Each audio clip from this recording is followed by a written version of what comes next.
Sekitar 715 pendayung, 55 perahu bidar mini perwakilan 17 kabupaten kota se-Sumatera Selatan meramaikan peringatan Hari Ulang Tahun Tentara Nasional Indonesia ke-80 tahun di venue Dayung dan Kano Regata Jakabaring Sport City Palembang. Ulang tahun TNI di Sumatera Selatan dibalut dengan semangat kebudayaan merawat kearifan lokal dengan olahraga maritim dan tradisional masyarakat Sumatera Selatan. Lomba bidar menjadi perwujudan nyata dari pelestarian budaya dan semangat kebersamaan masyarakat Sumsel, sekaligus bentuk dukungan dalam memperingati HUT TNI.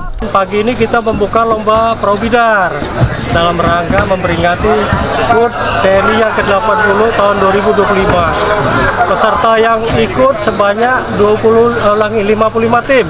Ya, masing-masing tim itu ada 13 orang, total 715 orang yang terlibat. Kita tahu nih kalau bidar ini kan perahu kayu panjang ini kan sudah tahu kalau kita buka di internet itu image-nya pasti ke Sumatera Selatan, khususnya kota Palembang.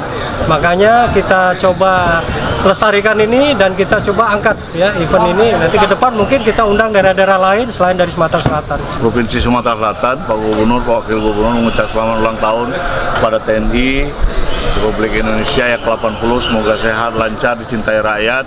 Dan ini dia mengadakan lomba bidar. Alhamdulillah memang bidar ini adalah seni tradisional kita dan banyak sekali hadiahnya, sampai yang nonton aja dapat hadiah dan teman-teman media juga bisa dapat hadiahnya. Mungkin gesel kakek nyanyi apa misalnya. Alhamdulillah, dan kita support dan kita harus bersatu padu dengan TNI, rakyat supaya negara kita kuat. Amin. Antusias warga mengikuti ajang olahraga tradisional ini sebagai bentuk dukungan kepada TNI agar ke depan TNI dapat terus bersama rakyat dan menjaga keamanan negara kesatuan Republik Indonesia. Ikut memeriahkan HUT TNI yang ke-80 tahun.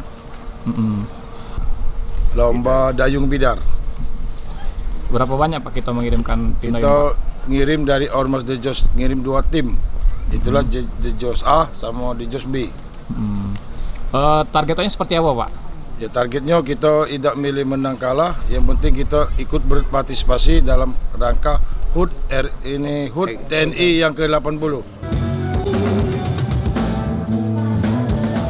Dari Palembang, Sumatera Selatan, Muhammad Riza Fahlevi, iNews melaporkan.